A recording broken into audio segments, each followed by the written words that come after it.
A lo largo de más de 3000 años, en el vasto territorio que hoy se denomina Mesoamérica, florecieron diversas culturas cuyo desarrollo histórico se entrelaza en el tiempo.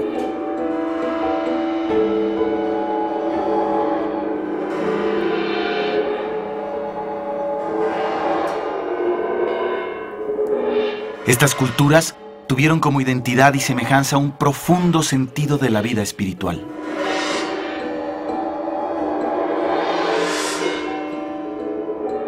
Los vestigios de sus espléndidas ciudades apenas hablan de su lejano mundo.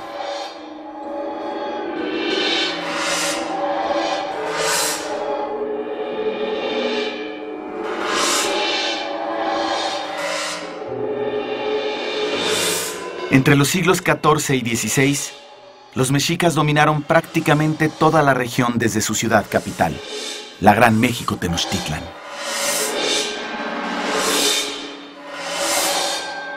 La expansión de su imperio llegaría a su sangriento fin en 1521 en manos de los conquistadores españoles.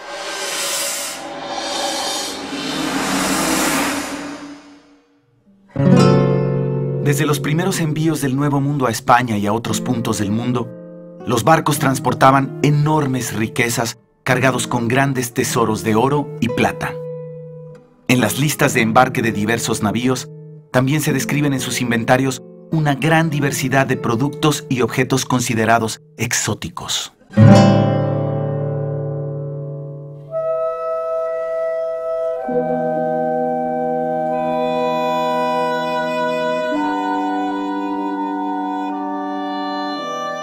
«75 años después de consumada la conquista española, en un castillo de los Alpes austriacos se hace mención de un inquietante objeto. Un sombrero morisco de bellas y brillantes plumas largas de color oro y verdoso, ascendiendo hacia su parte superior con plumas blancas, rojas y azules, adornado con laminillas y rosetones dorados, que tiene en su frente un pico todo de oro».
En el mundo prehispánico, tanto las aves como todos los otros animales tenían un simbolismo, un significado específico.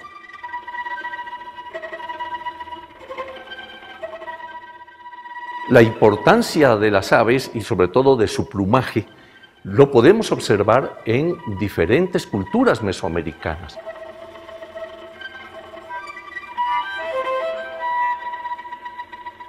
Una de ellas que es realmente impresionante y es en Teotihuacán, en la Ciudadela, donde vemos grandes cabezas de serpiente que está decorada con plumas, o sea, esta conjunción de la serpiente como elemento terrestre fundamentalmente y la pluma como elemento precisamente celeste. Una de las deidades importantes del mundo prehispánico era Quetzalcóatl, es decir, la serpiente emplumada. O sea que allí tenemos pues todo este carácter de importancia y relevancia para lo que era el plumaje en el mundo antiguo.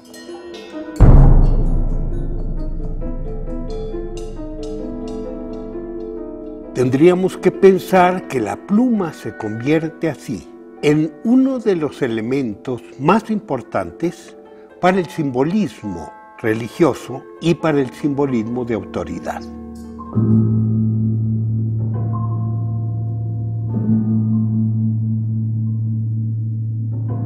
Por toda Mesoamérica hay una enorme riqueza de elaboración de estos elementos que son divisas divinas y divisas humanas, con un uso en todas partes terriblemente regulado. Esto nos indica que las plumas están sirviendo como un lenguaje que todavía no conocemos.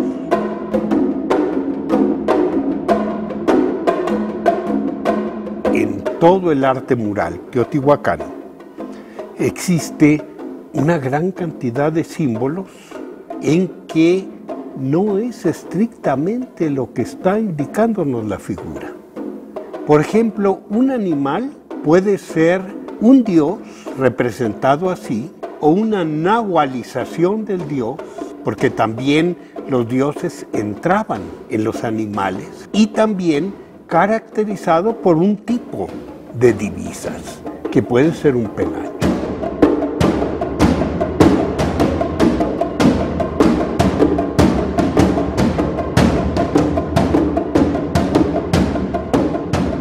Hay deidades en las que se puede apreciar que también portan un penacho de largas plumas, como es el caso de Coyolxauhqui, en donde se le ve con sus atavíos, sobre todo el adorno sobre la nariz y las mejillas, que le da nombre, ¿no?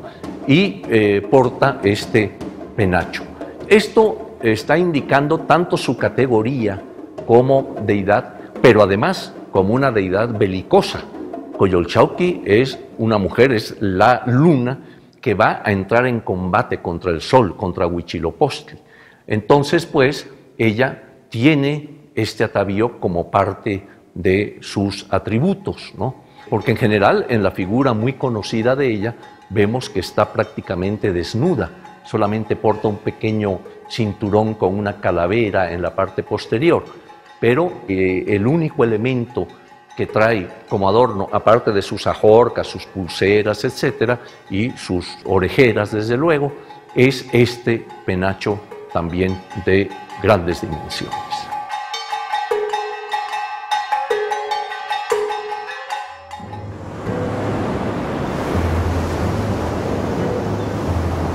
Cuando los españoles llegaron a costas de lo que hoy es Veracruz, se le avisó de inmediato a Moctezuma II. Moctezuma, por aquellos días, andaba muy pesaroso, muy triste, porque había habido una serie de pronósticos, de malos agüeros, etcétera, que, según se decía, vaticinaban el fin de su imperio.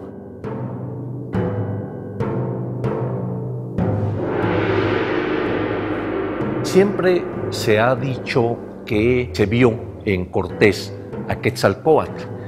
Yo creo que en un principio quizá hubo algo de eso, pero pronto se dieron cuenta que no era así. Y las razones para ello es que Moctezuma quiso alejar a Cortés de su imperio. Primero le envió una serie de obsequios, objetos de plumaria, de oro, de plata, en fin, de una riqueza bastante grande.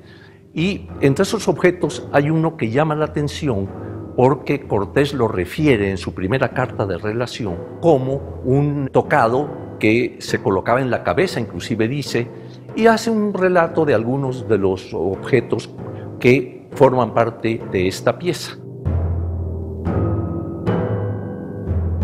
Una pieza grande de plumajes de colores que se pone en la cabeza, en que haya la redonda de ella 68 piezas pequeñas de oro, que será cada una como medio cuarto, y debajo de ellas 20 torrecitas de oro.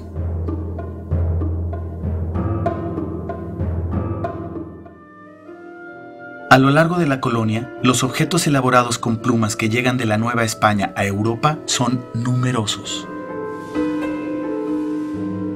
El penacho no es la pieza de excepción o la única pieza plumaria. genau Buch geführt, aber sehr wenige haben sich erhalten. Viele sind fragile Objekte, es ist ein fragiles Material, deswegen sind viele im Laufe der Jahrhunderte kaputt gegangen. Also die Geschichte, was sehr oft erzählt wird, dass die Objekte über Karl V., also von Cortés über Karl V. zum Erzherzog gekommen sind, das ist ein Mythos, das wird noch immer bis heute erzählt, aber das ist wissenschaftlich nicht bewiesen. Also wie die Objekte nach Wien gekommen sind, ist teilweise klar. Vorher waren sie im Schloss Ambras ausgestellt, in der Kunst- und Wunderkammer vom Erzherzog Ferdinand II. Von Tirol. Wie sie aber nach Ambras gekommen sind, das ist teilweise ein Rätsel.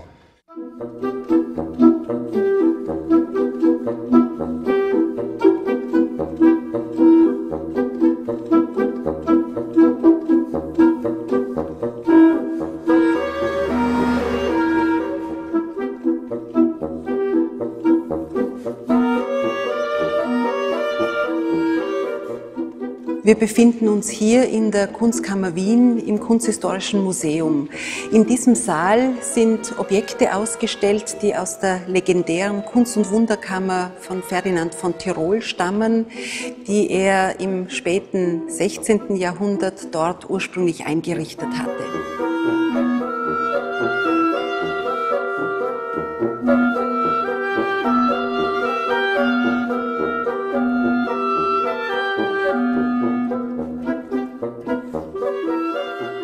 Die Kunst- und Wunderkammer von Ferdinand von Tirol war eine der ersten Sammlungen dieser Art nördlich der Alpen.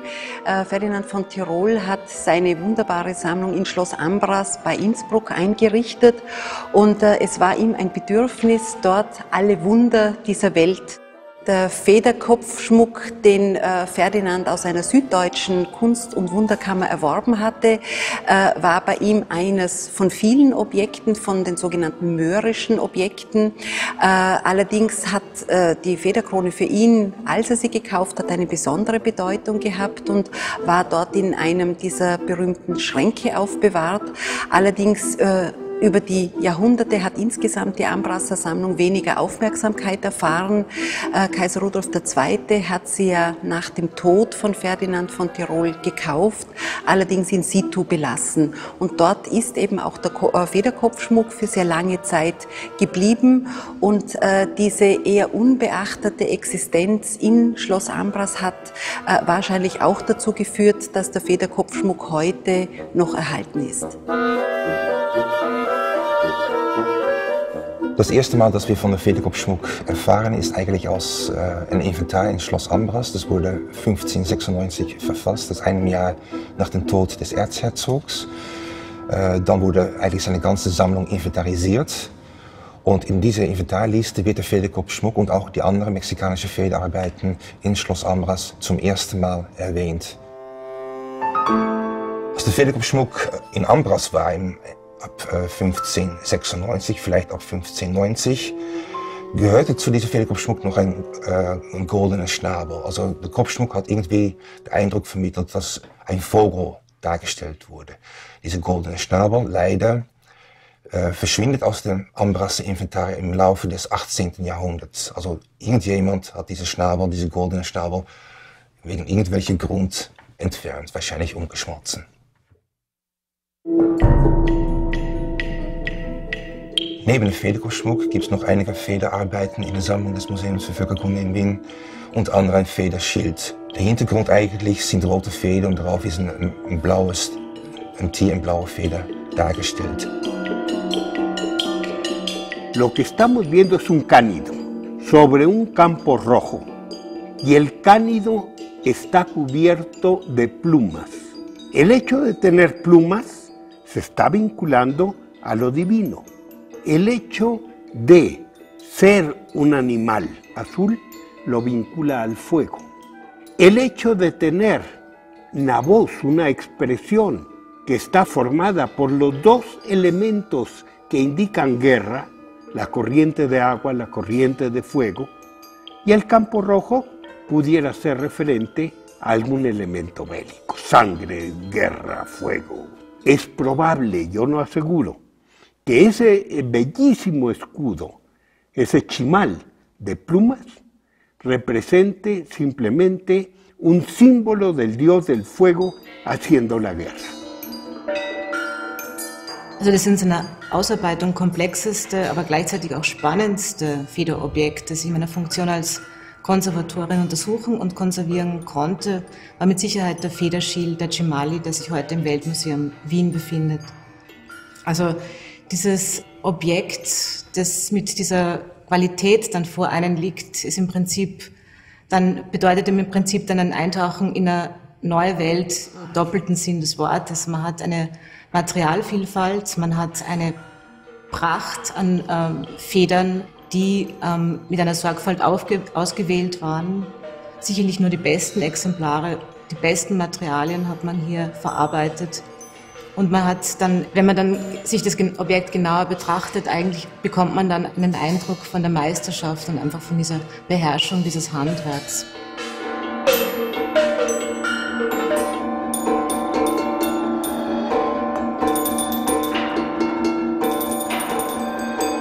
Und das Ganze dann akzentuiert durch diese Metall-Goldblech-Applikationen bewegen würde. Also wenn man sich dann überlegt, diese Schilde waren ja eine Benützung, die waren ja keine statischen Objekte, die man im Museum als zweidimensionale Objekte betrachtet hat, sondern die waren wirklich in Verwendung. Man hat sie getanzt, man hat sie getragen, man hat sie während zeremonieller Feste eben in Verwendung gehabt. Besondere Würdenträger konnten diese kostbaren Objekte besitzen.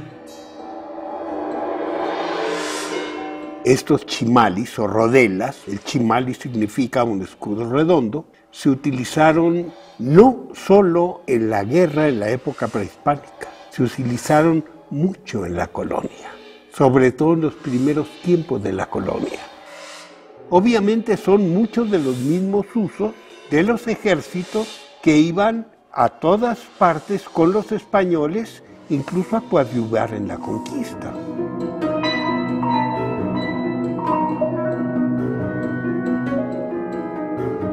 En el Museo del Mundo de Viena se encuentra también otro objeto único de arte plumario mesoamericano que se conoce como el estandarte o abanico de la mariposa.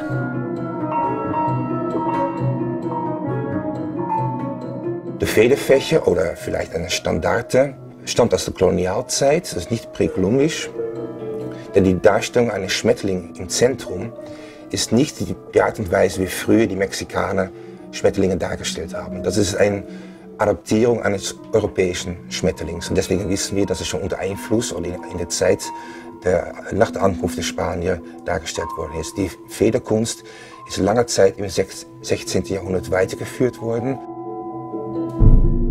No creo sinceramente que sean abanicos. Tienen todas las características de ser elementos de prestigio o de guerra. Son elementos que están indicando un escuadrón o que están indicando una jerarquía.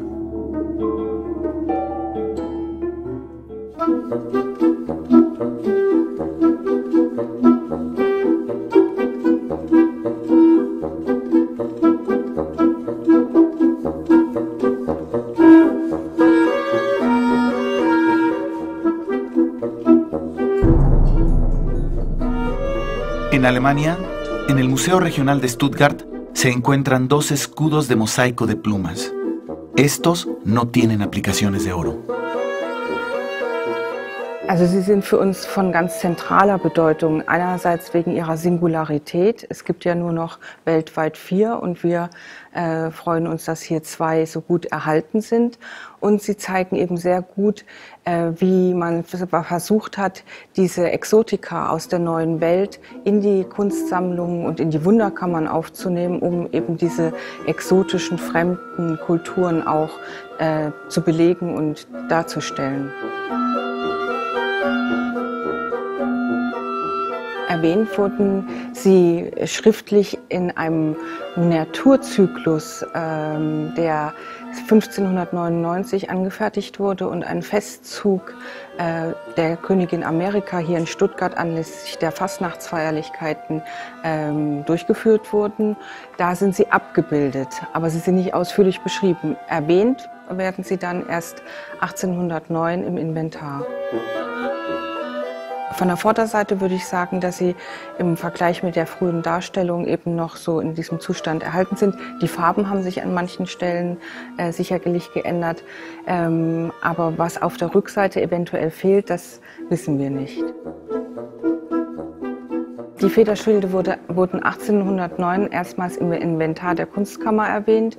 Dort wurden sie als Erwerbung bezeichnet und sie kamen aus dem säkularisierten Schloss Weingarten hierher nach Stuttgart und sind seitdem Bestandteil der Sammlung des Landesmuseums Württemberg.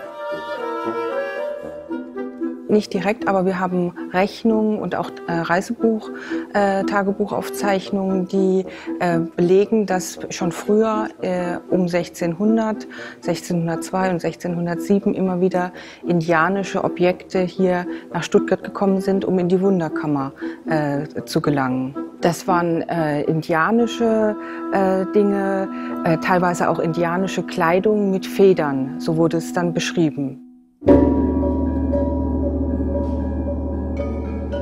El simbolismo de la greca sobre un chimali es muy, muy común. No nada más de Mesoamérica, sino más allá de Mesoamérica. Aquí se le ha llamado greca escalonada y anteriormente recibía el nombre de Xicalcoliuqui. Hay muchas representaciones en los códices indígenas de escudos de chimalis que llevan la greca escalonada o el Xicalcoliuqui como elemento principal o total.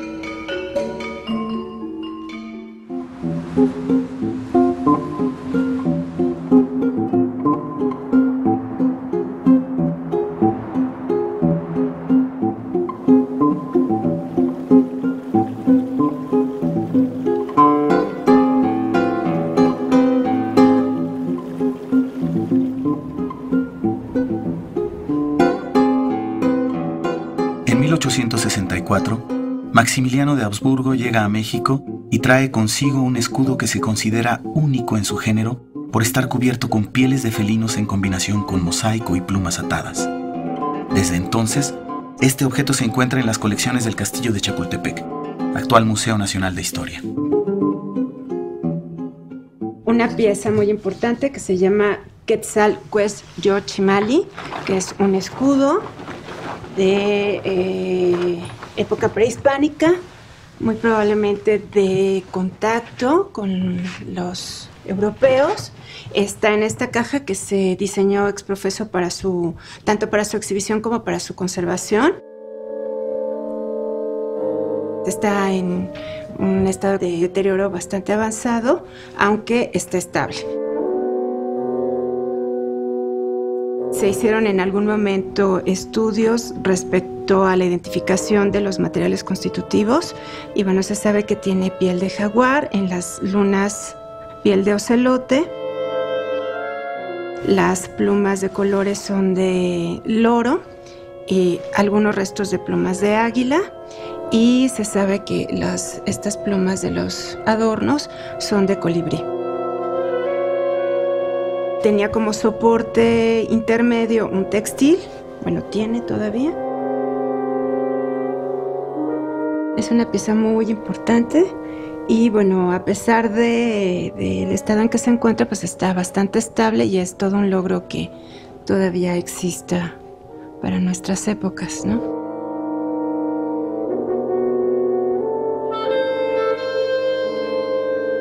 Uno de los elementos de este escudo es un glifo muy común que es en forma de media luna.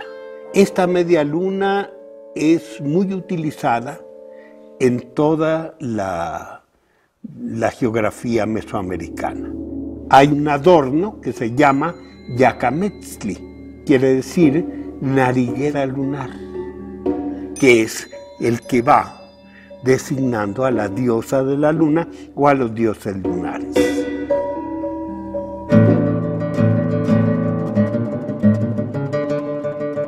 Es posible que este escudo haya inspirado a los artistas del siglo XIX, en cuyas creaciones plásticas se exalta un pasado glorioso, ya perdido.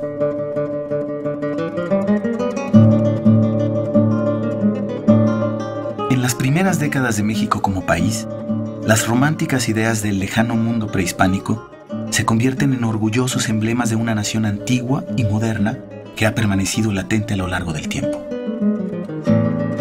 En innumerables lienzos se narran pasajes de la conquista y se exaltan los valores de los antiguos mexicanos.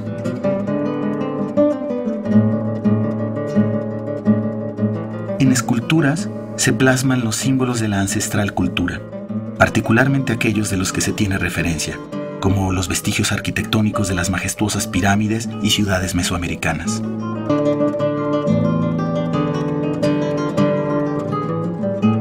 Los elementos de plumaria se repiten una y otra vez: chimalis, estandartes y, desde luego, penachos. Durante el siglo XX, la temática del mundo prehispánico continuará siendo uno de los referentes principales del muralismo y otras manifestaciones artísticas y plásticas. Una fuerte tendencia nacionalista buscará una y otra vez una identidad propia: la mexicanidad.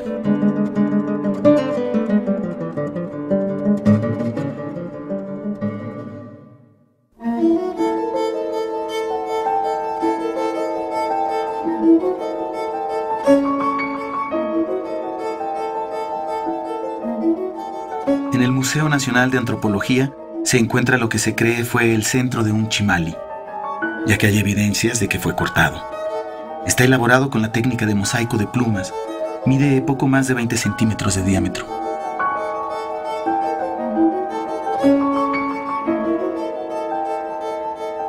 Se trata de una figura muy acuática, en la que están representadas las aguas, no nada más como corrientes continuas, sino como remolinos. Estas corrientes de agua provocan una doble visión, son los ojos de Tlaloc. Y estos ojos de Tlaloc se complementan con lo que malamente se llama la bigotera, el soporte de los colmillos, que está representado ahí con una parcela. La nariz de esta figura extraña de Tlaloc vendría a ser lo que en náhuatl se llama huictli y que conocemos todos con el nombre no náhuatl de coa, o sea, un instrumento de labranza que hace las veces de el pico que hoy usamos y la pala que hoy usamos. Esta pieza fue encontrada a mediados del siglo XX en una caja que contenía un cáliz, por lo que se le conoce como tapacáliz.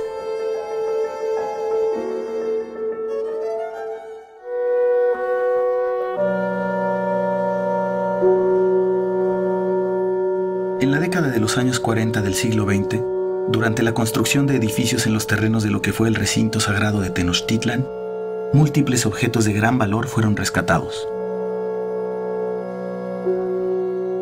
Entre ellos destaca el mango de un abanico tallado en madera.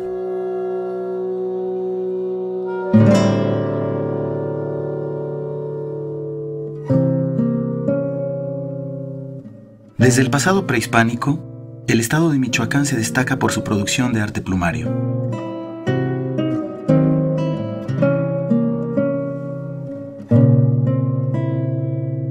En 1999, los amantecas contemporáneos Gabriel y Guillermo Olay, padre e hijo de una dinastía de artífices de la pluma, que encuentran su origen en el siglo XIX, aderezaron este mango con plumas de perico y colibrí.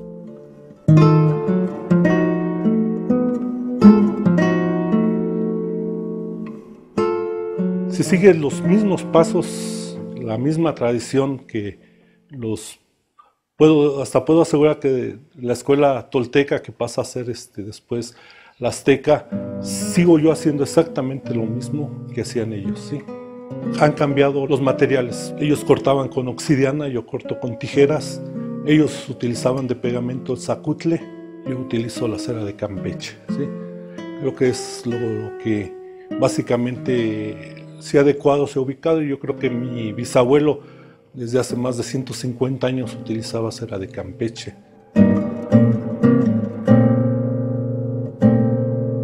En México antigua, con los amantecas, cuando uno se convertía en un oficial de pluma, pues ya era un grado de técnica y conocimiento de la pluma. El trabajo de los amantecas Olay fue supervisado por el arqueólogo Felipe Solís Holguín, quien tomó como fuente de referencia esta ilustración de la obra Historia de las Indias de la Nueva España de Fray Diego Durán.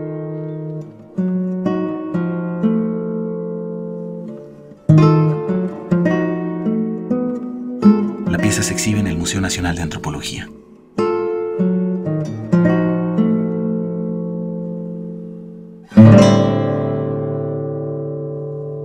La obra de Fray Bernardino de Sahagún, Historia General de las Cosas de la Nueva España, escrita a mano en el siglo XVI, reseña las tradiciones indígenas artesanales del área del Valle de México.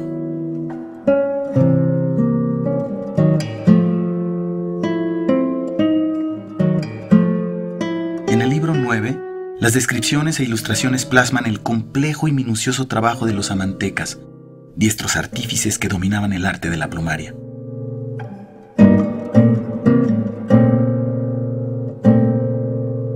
Los textos en náhuatl, acompañados de su traducción al castellano, se ilustraron por los pintores llamados tlacuilos y se conformó así el Códice Florentino.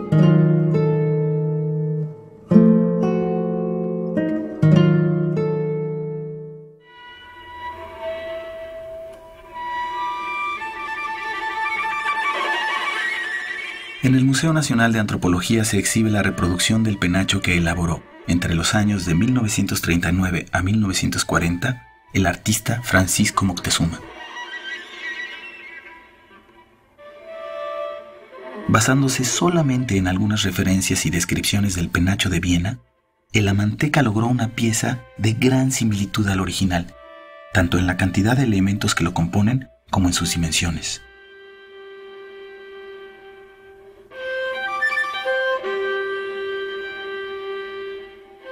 Desde su primera exhibición en el antiguo Museo Nacional del Centro Histórico de la Ciudad de México, la pieza atrajo las miradas de los visitantes que veían en ese hermoso penacho la representación de un pasado glorioso.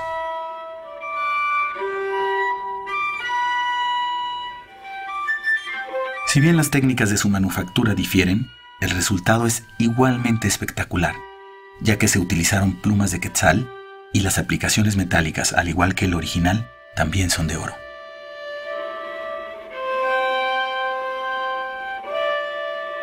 En 1964, la réplica se trasladó al nuevo Museo de Antropología en el Bosque de Chapultepec. Esta pieza de enorme calidad ha sido desde entonces un referente fundamental para el público que acude a visitar el museo.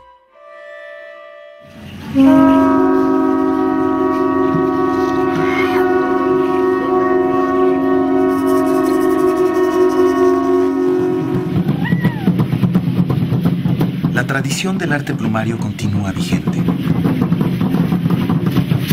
La fascinación por las aves y su plumaje es una constante en el pensamiento y en las costumbres de prácticamente todos los pueblos indígenas de México. Su presencia en atuendos y objetos indican su importancia ritual y representan la continuidad de culturas milenarias. En la percepción popular, los penachos, a diferencia de ser simples tocados, son reconocidos como símbolos de jerarquía o como evocaciones de un glorioso pasado prehispánico.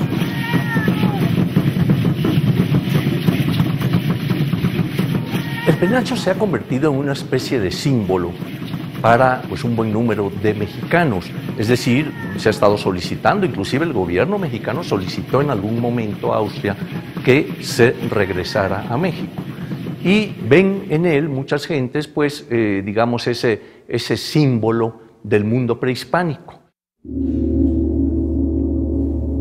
La biografía documentada del penacho en Europa se inicia en 1596, al ser descrito en el inventario de la sucesión de Fernando II del Tirol, ya que formaba parte de lo que se conoce como la colección del Castillo de Ambras.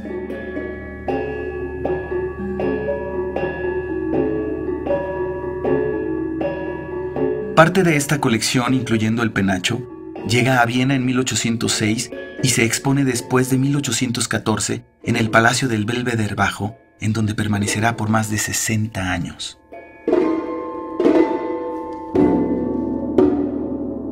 Posteriormente, parte de la colección de Ambra se traslada al Museo de Historia Natural de Viena y el penacho se exhibe por primera vez en ese recinto en 1889.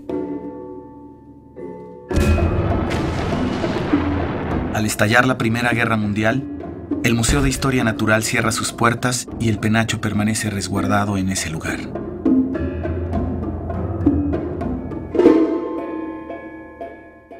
En 1918, las colecciones etnográficas se retiran del Museo de Historia Natural y se trasladan al Museo de Etnología de Viena, que se inauguraría 10 años después.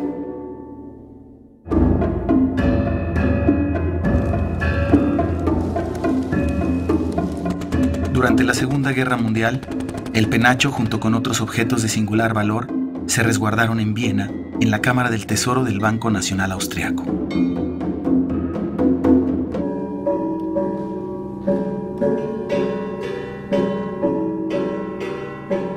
Al término de la Segunda Guerra Mundial, el penacho viaja por única vez fuera de Austria. Se exhibe en Zúrich, Suiza, en la exposición temporal Obras Maestras de Austria, de octubre de 1946 a marzo de 1947.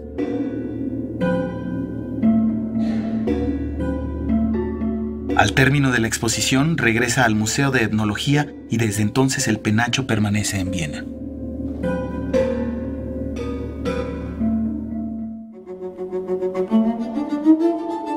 En mayo de 2013, el Museo de Etnología de Viena cambia su nombre por el de Weltmuseum, Museo del Mundo. We are here in the famous Säulenhalle of the Neue Burg in Vienna. It's in the center of Imperial Vienna, a late 19th century palace. And for the last 80 years, the Weltmuseum Wien, Museum für Völkerkunde, has been housed in this building. The famous Penacho de Moctezuma is on display in the galleries just next to this Säulen.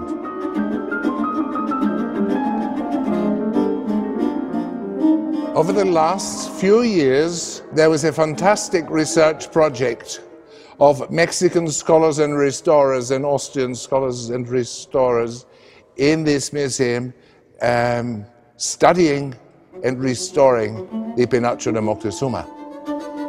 It was the first time that a team from both countries, both cultural owners of the Penacho, so to say, that they worked together intensely and came up with all the relevant information that scholarly research can bring forward and put the Penacho, the very fragile Penacho, into a state again that it could be put on display.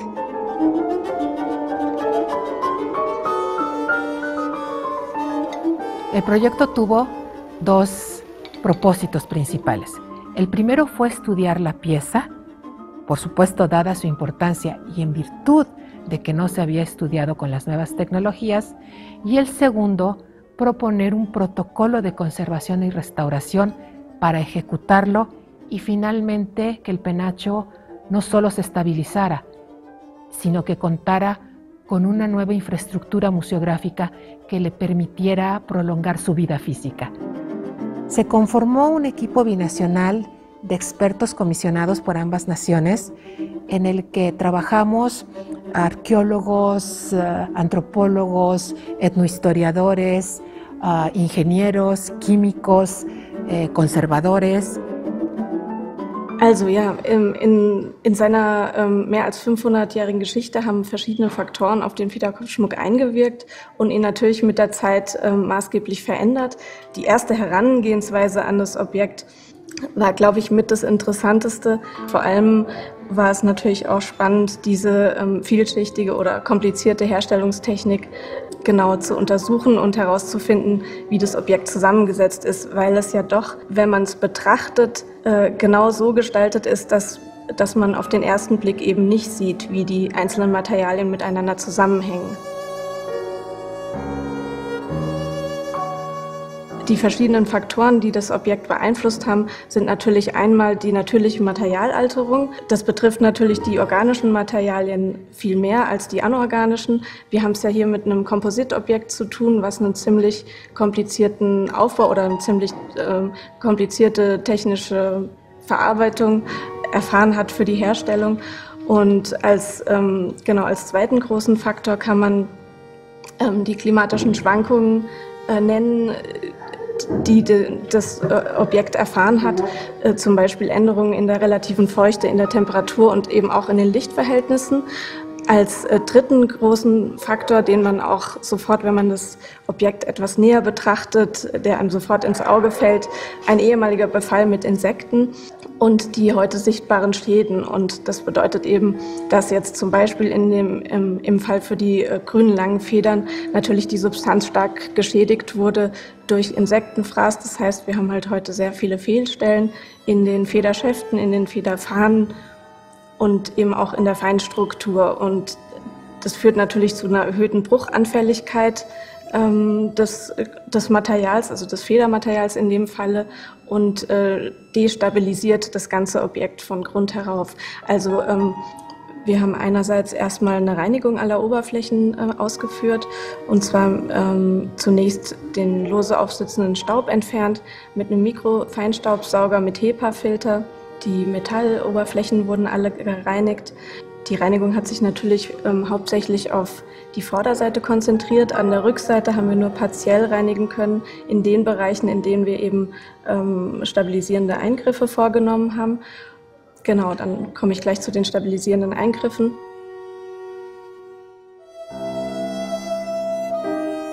La observación de la cara posterior del penacho muestra una red en forma de gorro, a la que se ataron secuencias de plumas de ala de quetzal que posiblemente evocaban la cabeza del ave.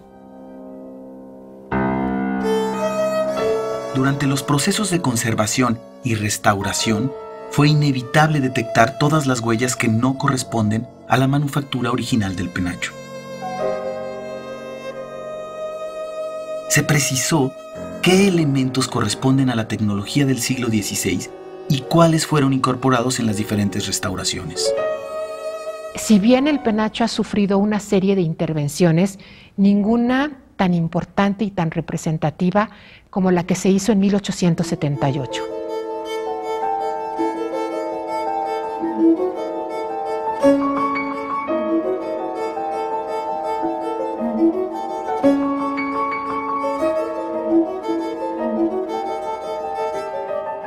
De entre las colecciones del Museo de Historia Natural de Viena, el naturalista Ferdinand von Hochstetter redescubre el penacho dentro de una vitrina y lo rescata del anonimato.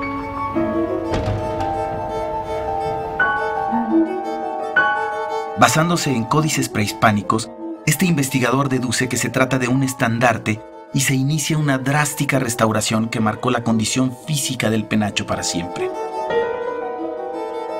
La restauración se realiza conforme a los cánones de la época que daban prioridad al lucimiento formal y bajo el supuesto de que se trataba de un estandarte abierto en forma de abanico. Esta intervención se pudo tipificar a partir de las huellas físicas que dejó: un montaje plano, pérdida significativa de tridimensionalidad, dinamismo y flexibilidad. En ese tiempo, no se tenía muy claro el uso del penacho. Si bien se había descartado su origen morisco, como se menciona en el inventario de Ambras de 1596, se pensó también que podría tratarse de un delantal o de una capa. Durante mucho tiempo se ha identificado a este penacho como la corona de Moctezuma, lo cual es un error. No se trata de un copili o corona de oro a manera de tiara, sino de un apanecayotl, para ser exactos de un quetzalapanecayotl, o sea, una divisa, un gran tocado de plumas de quetzal. Dass Moctezuma und auch seine Vorgänger, aber auch andere Herrscher von Stadtstaaten im jetzigen Mexiko nicht mit dem Federkopfschmuck gekrönt wurden sozusagen, kennen wir auch nicht nur aus Erzählungen, aber das wurde auch bildlich festgelegt von Mexikanern als ursprüngliche indianische Handschriften, sogenannte Kodizes, kennen wir solche Darstellungen, wo diese Herrscher mit so ein dreieckiges Diadem abgebildet worden sind. Por otro lado, gracias a los procedimientos aplicados en 1878, fue posible el rescate y revaloración integral del penacho, ya que se recuperaron cualidades formales de la cara frontal. En gran parte se respetan materiales y técnicas originales y se inicia un control de plagas sistemático.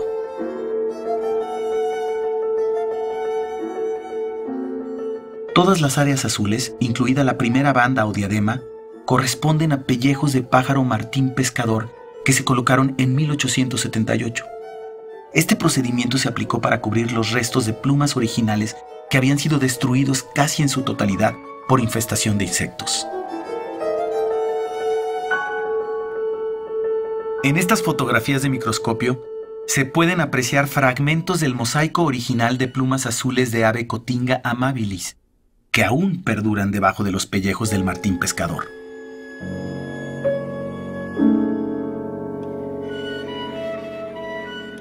Durante la restauración de 1878, todos los elementos de oro que se perdieron habían dejado su huella y sobre esta se sujetaron con hilo amarillo reproducciones de latón dorado imitando las formas originales. En la reciente intervención, estos elementos no pudieron sustituirse por piezas de oro debido a que el hilo amarillo atraviesa de manera poco sistemática todas las capas y la estructura del penacho y hubiese sido mayor el daño. Se optó por conservarlas de latón. Del inventario de los 1.544 elementos metálicos presentes en el penacho, 1.171 son originales. La imagen actual del penacho es la misma que se tiene desde finales del siglo XIX. No se le han añadido nuevos elementos desde entonces. En su emplazamiento actual, mide 1,30 m de alto por 1,78 m de largo. También hay una parte dentro de la ética de la conservación que sí consideramos y evaluamos y es, digamos, la historicidad del objeto. El penacho tiene una biografía que se ha escrito durante 500 años y esa biografía, ese ente, esa integridad es la que conservamos ahora en el 2012.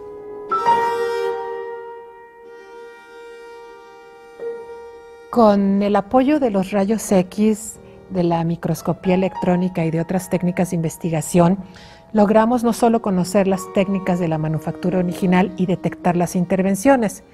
Con esto hicimos un diagnóstico sobre su estado de conservación. Un diagnóstico muy completo en el que también se hizo el inventario de cada uno de los elementos. En estos 2 años fuimos descubriendo paso a paso la complejidad de la manufactura del penacho y las tecnologías implícitas en él. En la manufactura original del penacho, los amantecas realizaron una composición en la que integran magistralmente 2 técnicas: las plumas atadas o anudadas y en las áreas azules, plumas pegadas a manera de mosaico sobre papel.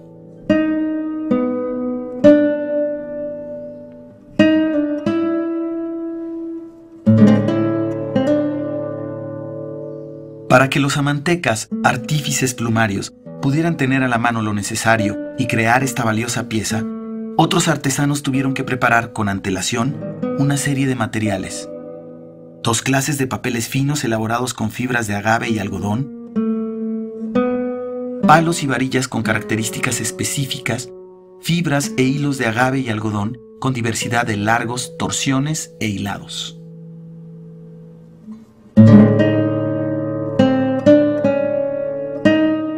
La familia Agavaceae es una de las familias de plantas con flores que hay en el mundo y preferentemente se distribuye en América.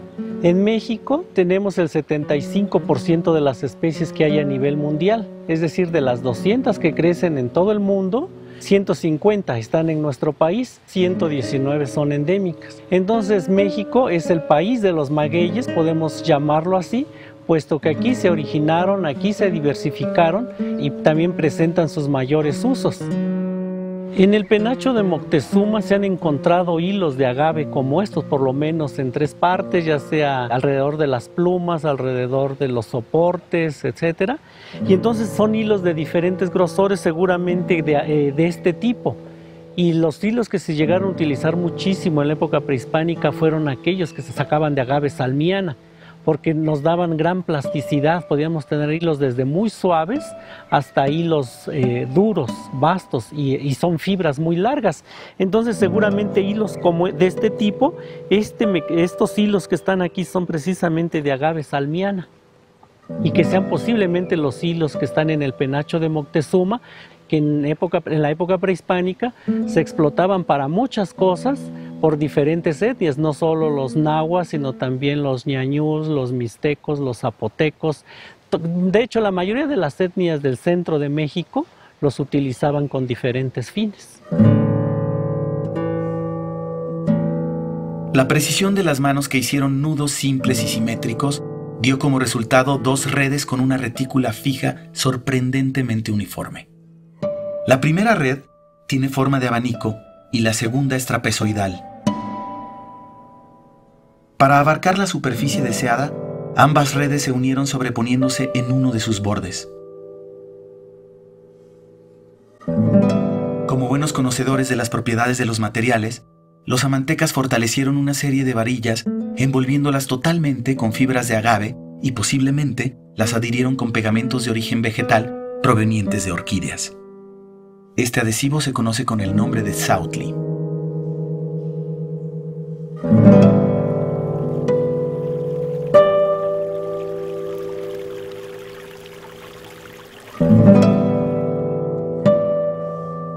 Se conoce como Sautli al mucílago extraído de las orquídeas.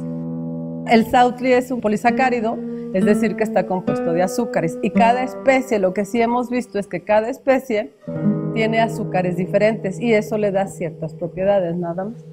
El mucílago tiene unas propiedades muy interesantes que le confiere básicamente la misma planta.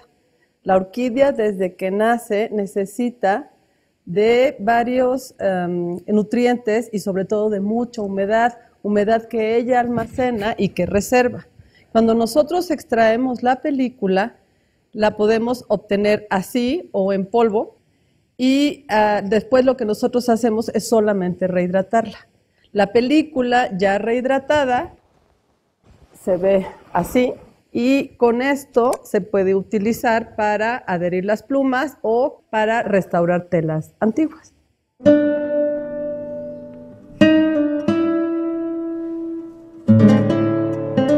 Sobre las redes se colocaron al centro 7 varillas largas y radialmente 20 más cortas, 10 de cada lado. Todas las varillas se sujetaron a las redes de manera equidistante. 2 palos largos, envueltos parcialmente con la fibra, se colocaron en paralelo y se unieron por medio de 4 travesaños. Este sistema doble mantiene a las varillas en una misma posición y a la vez permite la flexibilidad general de la pieza. La red en forma de abanico envuelve la primera y última varillas. A la estructura se le añadieron en ambos lados 2 varillas gruesas envueltas en sus extremos superiores con fibras. Lo más probable es que sirvieran para manipular el penacho. Se trata de una obra de ingeniería dinámica artesanal. Su construcción y técnicas de manufactura originales estaban diseñadas a prueba de uso. Se podía manipular, doblar y mover con rangos de amplitud considerables sin que una sola de sus plumas o laminillas de oro se desprendieran.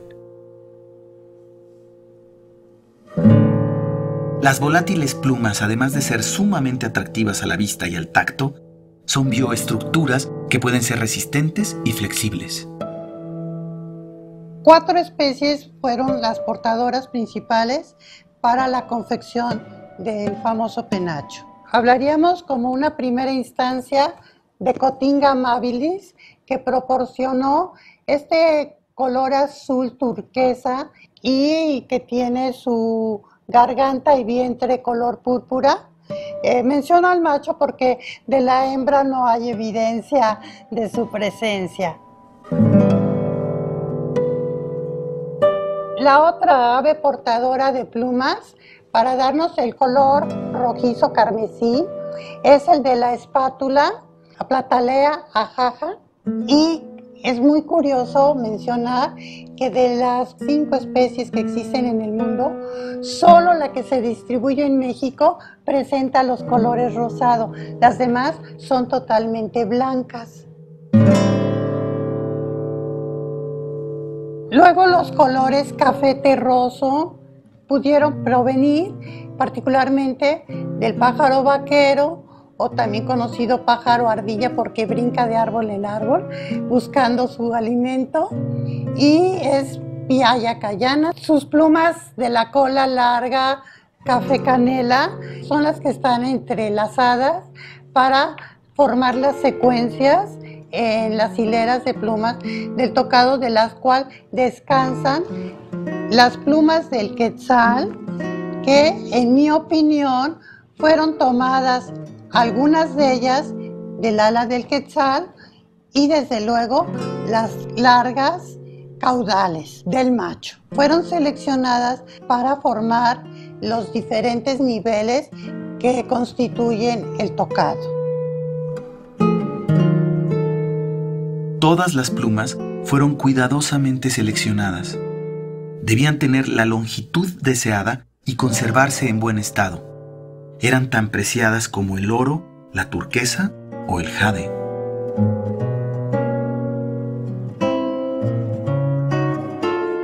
Las miles de plumas que conforman el penacho conservan en gran medida sus inimitables colores naturales y ni una sola está teñida. Siguiendo un programa de construcción y diseño en el que se tenían previamente definidos los cuerpos central y principal, se dio paso a los procesos de ornamentación.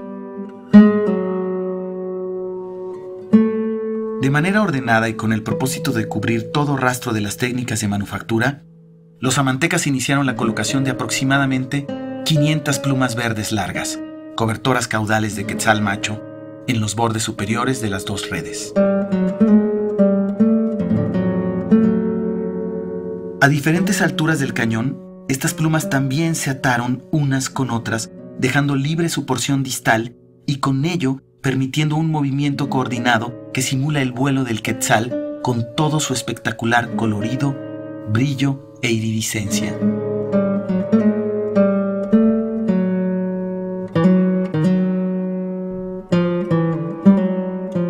La lógica general de ornamentación consiste en que en su eje horizontal, la incorporación de elementos se hizo del centro hacia los extremos, alternando los costados derecho e izquierdo.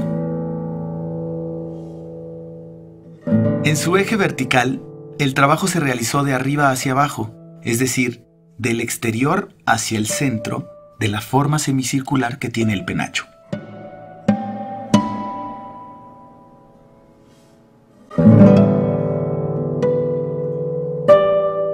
Reposando sobre las redes, las plumas café canela de la cola del pájaro vaquero, Piaya cayana, se colocaron en toda su longitud, tanto en el cuerpo central como en el principal. Sus puntas terminan en unas manchas blancas que fueron recortadas, marcando la frontera visual con respecto a las plumas verdes largas.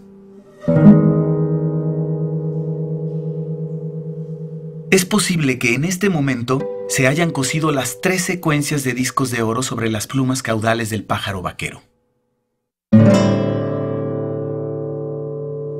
Cuando los españoles vieron los presentes de Moctezuma, quedaron maravillados de la gran riqueza de oro y la alta calidad de su manufactura. La cultura mixteca de Oaxaca se distingue por la habilidad de sus orfebres.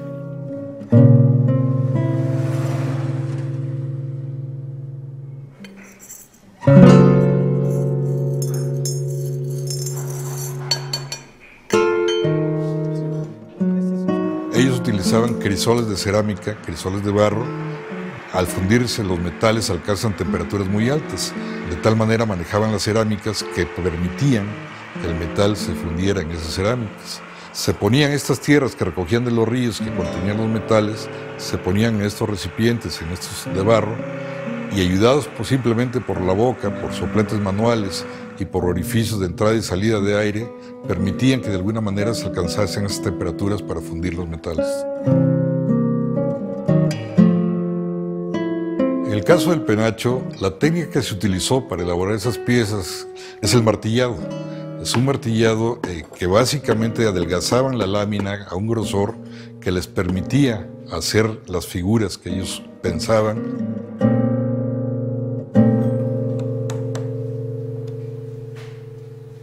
Todos los elementos de oro que tiene el penacho fueron trabajados por martilleo.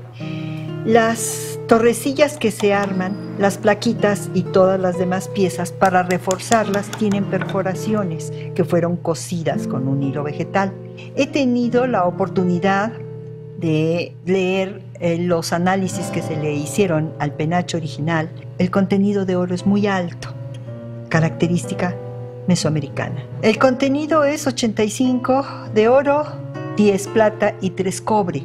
Eso es muy interesante porque está reflejando la tecnología mesoamericana, concretamente la tecnología que los mixtecas difunden por el resto del territorio. Hay piezas que son emblemáticas y que son muy conocidas en todo el mundo. El famoso chimali de Yanguitlán es un escudo indígena con 4 flechas atravesadas que combina 2 grecas, una de oro y otra de turquesa. La turquesa es muy favorecida en la combinación con el oro porque la turquesa, por su color azul, está asociada con el Señor del Fuego.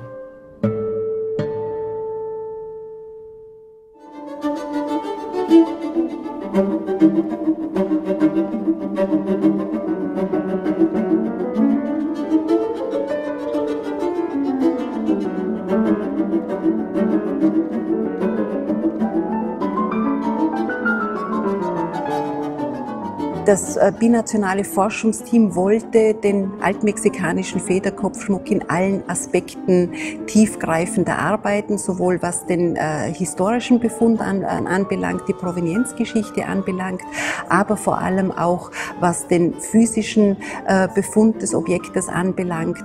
Ein ganz wichtiges Thema waren Fragen der Konservierung, Fragen der Restaurierung, aber auch die Frage dessen, wie kann so ein fragiles Objekt für die Zukunft bestmöglich bewahrt werden, unter welchen Bedingungen muss ein solches Objekt aufbewahrt werden, kann es einem Publikum zugänglich gemacht werden und natürlich auch die Frage, kann ein Objekt, das natürlich auch für das mexikanische Publikum von allerhöchstem Interesse ist es möglich, dieses Objekt auch temporär nach Mexiko zu bringen, um es dort im Museum ausstellen zu können, bevor es dann wieder zurückgeht nach Österreich, ist dies möglich.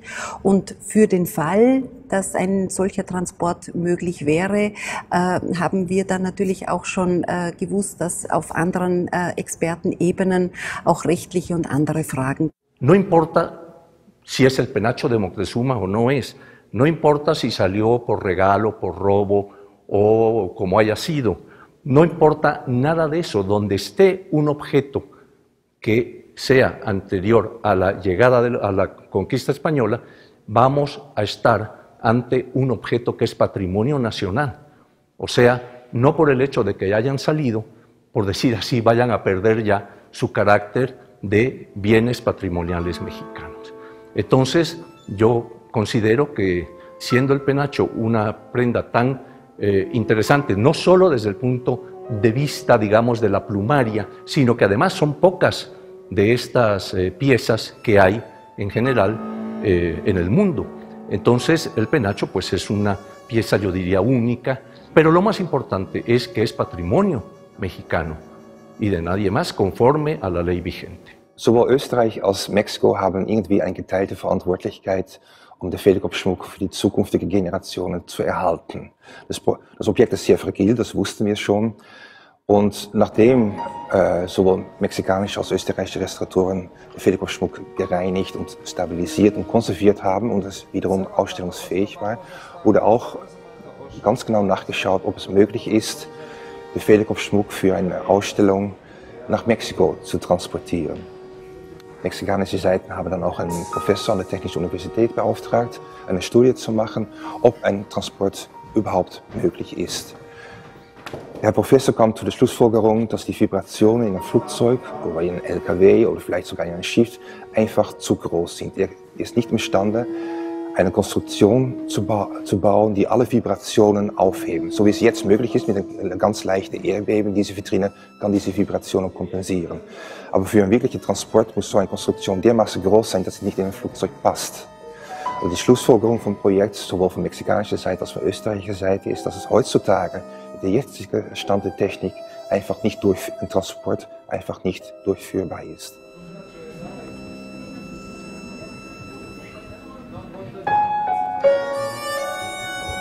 Si algún día el penacho regresara para quedarse en su lugar de origen, quienes deben dictaminar el estado en que está serían precisamente restauradores que, sobre todo quienes han hecho ahora el trabajo de restauro en la pieza misma, ¿no?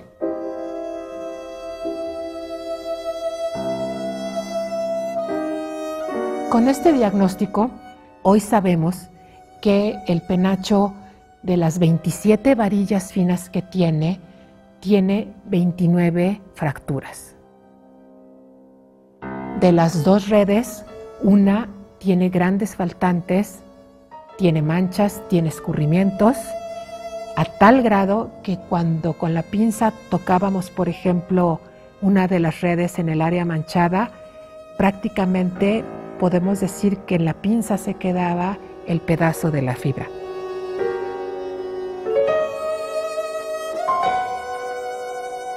De los elementos metálicos, 98 se encontraban sueltos sobre la pieza, podíamos tocarlos y separarlos de la pieza, los amarramos, hicimos muchas pruebas con hilos de algodón, con hilos de seda. También hicimos el diagnóstico de las plumas, más de 100 se encontraban fracturadas y muy mal atadas. Todo esto lo que nos habla es de un diagnóstico de estado de conservación, de un objeto elaborado básicamente con materiales orgánicos, que ha sufrido traslados, almacenamientos, guerras, rapiña. El penacho tenía un pico de oro originalmente.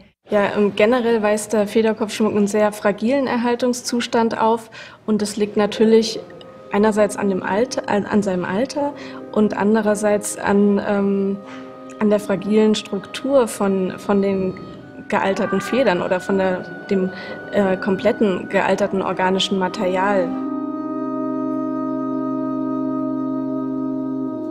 Wir werden aber versuchen, den Federkopfschmuck so lange als möglich für die Besucher zugänglich zu machen, auch für die Mexikaner natürlich. Bis heute ist es so, dass die mexikanischen Besucher umsonst Eintritt haben, möchten sie den Federkopf anschauen. Und es wird auch in Zukunft so sein, wir werden also ernsthaft versuchen, diese kleine Ausstellung so lange als möglich offen zu halten. Aber die Vitrine, wo er jetzt ausgestellt ist, wird auch in Zukunft zu sehen sein. Diese Vitrine ist wirklich noch up-to-date, letzte technische Standards. Und diese Vitrine wird gehandhabt werden. Aber der Federkopfschmuck wird prominent in der Ausstellung vertreten sein. We have a fairly large collection of Mexican material, both ancient and recent material.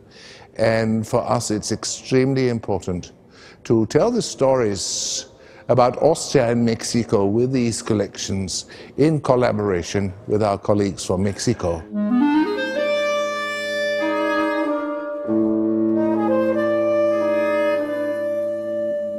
Este diagnóstico de conservación nos lleva a concluir que el penacho, si bien se ha conservado por 500 años, está envejeciendo. Está envejeciendo no a paso acelerado, vamos a llamar en un proceso natural, y que con la restauración que concluimos en el 2012, podemos pensar que cuando menos va a vivir 500 años más.